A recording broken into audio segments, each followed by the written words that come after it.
Is it moral for the government to use the law to steal people? Does make sense when we talk about justice, freedom, and also the need for freedom and what it means. Be free, what it means to have rights, and what are the principles, what are the ideal conditions for such things. Is it democracy? Is it the laws or the constitution you have? If you talk about freedom, if we talk about rights, what do you mean? Are you free? Free from what? I see the nature of life, of politics in Uganda, and how we are living. I always tell my friends that we are living in modern day slavery, and the slave masters are the people in government. We don't have, not me, but most people, they have not learned the theory of the moral, of the ethics of what government does. Does government have that power, that so much power? Why should government use power, constitution, to take away people's rights, to take away people's freedom? Is it moral for the government to use the law to steal people, to plunder them, to dispose them of their effort, to make them work for long hours, to survive? Because when the government makes the economy difficult, it means to be better you have to work for long hours. And most people do not understand that. Indirectly, government is still using the law. It is teaching the time you'll be spending going for luxury, but you must work hard to get more money to go to achieve your goals, to get more money to pay school fees, to get more money to pay medical bills, to get more money to do your business, to develop your life, to achieve your goals. But look, in Uganda today, when you look at the constitution, it is rewarding people who are not productive, the politicians. How come people who are not productive are paid high? The MPs, the politicians, the State House, Mr. Museveni and his people. Why? Where did that and when did that morality begin?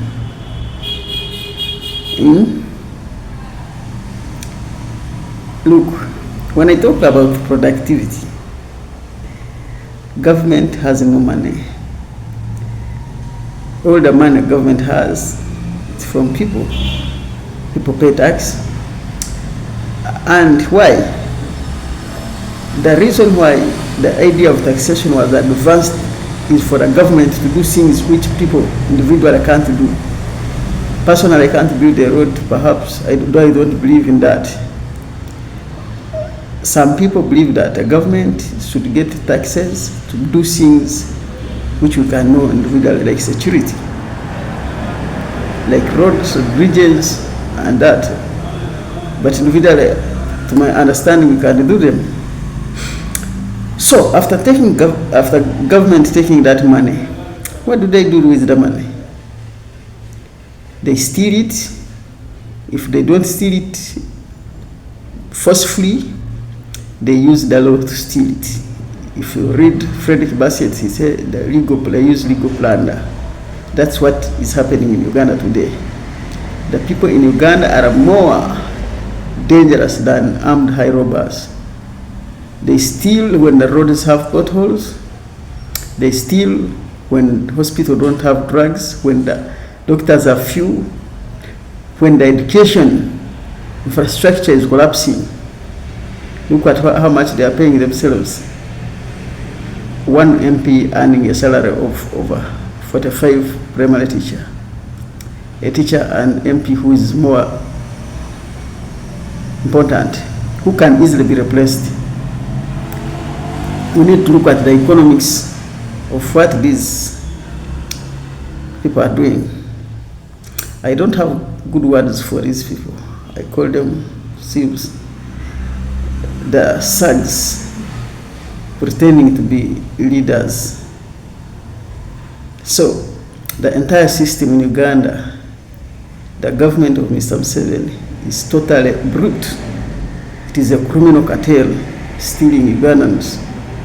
So until we investigate the role of government and how much those in power should have, how much power those in power should have, and what are the institutions that limit that power, and then Uganda still has a problem. There will be economic crisis and the impending future wars fighting for power. Power is not important because it does not create goods. It does not produce. What produces are entrepreneurs, the investors, the innovators.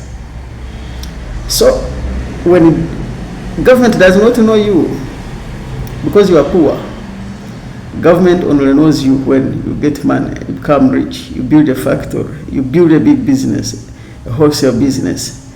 The government will start coming to you and say, look, we demand you owe us some money because you have established a business and you don't have a right to refuse. They will use force. But the question is, how much should government take from your money? That is the question we need to ask. How much should government take from your money? And if they take it, how should they use it? That is what most Ugandans are not asking. The government is blatantly stealing. It is a group of thugs pretending to be leaders. Most people do not understand. Fools say that democracy is not as the same as freedom. Democracy is not the same as liberty. Democracy takes away your liberty. If democracy is not treated, is not guided with institutions that enable recognition of individual rights, if democracy is not given objective laws, it is a stupid system. Personally, I don't believe in democracy. The fools in power will use democracy as a pretext that majority have decided. I'm going to be making more videos, and those videos will be targeting how people relate with power and how power has been elusive in Africa.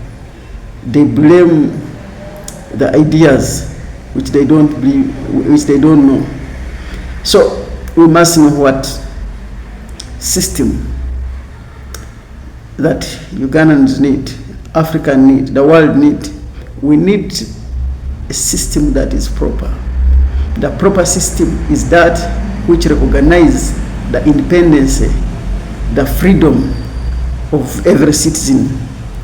A system that recognizes humanity.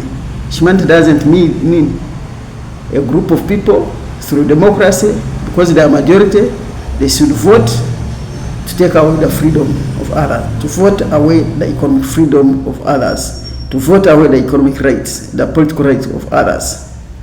Until we realize that the government is not the most important thing in our society, most of you are going to cause wars, we are going to die, we are going to face destruction, and the fools will keep taking power. We meet again. Uganda should pick up, should understand what is the proper system that we need. A system of laws, a system that recognizes individual rights and freedom, a system where government is limited, both in power and both in size. Uganda has a very big government, which Museveni used to steal the economic vitality of Ugandans. So you got administrative units. The district they give you is not necessary. The district they give you does not create jobs. It takes away your money. It takes away the hospital you'll be getting, because the district comes as expense. Economics would say administrative units are economic outflows. It is not income generating entity. Until you know that, then you'll understand. Uganda needs an efficient and effective system of administration, not a political gerrymandering system. To hell with that. Ugandans, wake up.